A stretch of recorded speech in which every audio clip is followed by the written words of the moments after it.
We're all getting a very good idea, aren't we? Joining us tonight is attorney Robert Ray, who was a member of President Trump's impeachment defense legal team, former federal prosecutor, former independent counsel for the Whitewater investigation.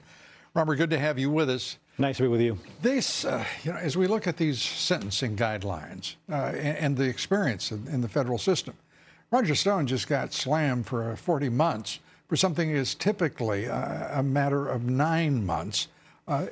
There are so many questions about her, Judge Jackson, her biases in this, because she is, of course, politically on the other side. The remarks she made from the bench. Your reaction to, first, the president's outrage at what is happening to Roger Stone. Laughter aside, you just played the clip. The president is onto something, and it is something very serious. And it does get to a fundamental question about miscarriage of justice and fairness. And so I think, before this is over, the president intends to address that very question. And it has aspects that are reflected in the Roger Stone proceeding from the outset, which you and I have discussed was heavy-handed. Heavy-handed, unfair, a miscarriage of justice. And by the way, one doesn't have to be an attorney. One doesn't have to be a judge or a prosecutor to understand fairness is at the bedrock of our legal system, or it is supposed to be.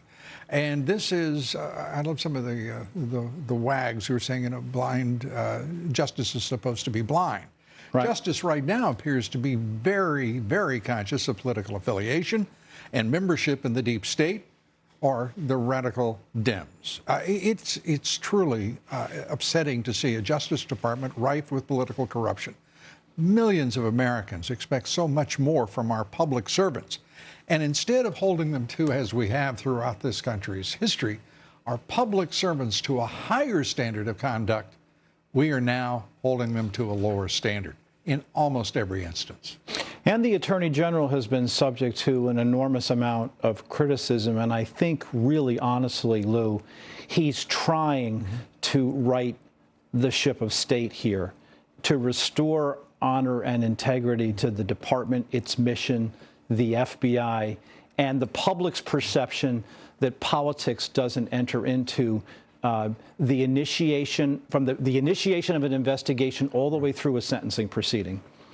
Robert, I can assure you no one in this country has been more hopeful of what this Attorney General can achieve,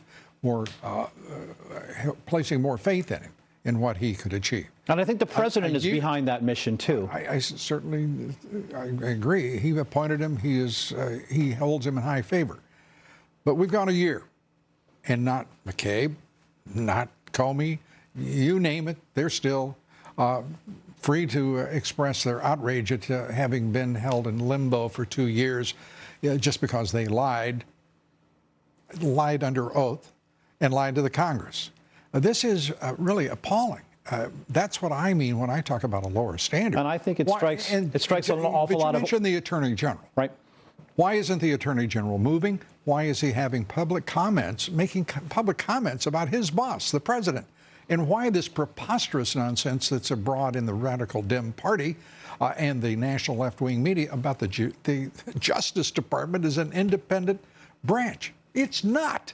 It's a part of the executive branch, and that the boss is still the president. I think a lot of people need to go to school on that. I think that has been completely missed by and large by the media. I mean, the fact remains that the president is the head of the executive branch, and it doesn't take any big believer in a unitary executive to see and understand that the president ultimately makes the call, and all power is derived through the president with regard to all of the functions of the Department of Justice. But it does take a believer in the Constitution. It does. And that is very disturbing to consider how many in this country right now are buying into this nonsense. We've gone from Eric Holder, the wingman of President Obama, to now the president is being criticized because he expects loyalty and he expects to be able to issue an order and have it followed. And that's the great danger of the politicization of this process. When you start heading down that road, and when it comes to a point that politics starts to trump the Constitution, you don't agree with the result,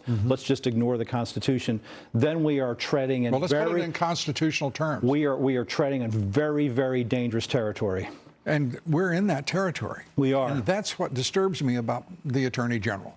Instead of talking about what he is confronting in the deep state, the political corruption within the Justice Department and the FBI, he's talking about the president's tweets as being a major impediment to his success as an investigator and prosecutor.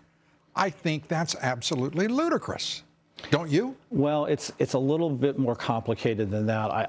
It always is. I guess I would say there's a limit to what the Attorney General can do right now because there are investigations that are still ongoing. We've heard that for years. We're still waiting for the final report, for God's sake, from the Justice Department on the cause of the radical Islamist terrorist attack to the council in Benghazi. Fair point, and there's a limit to the public's patience with the wheels of justice turn slowly, and I do understand that.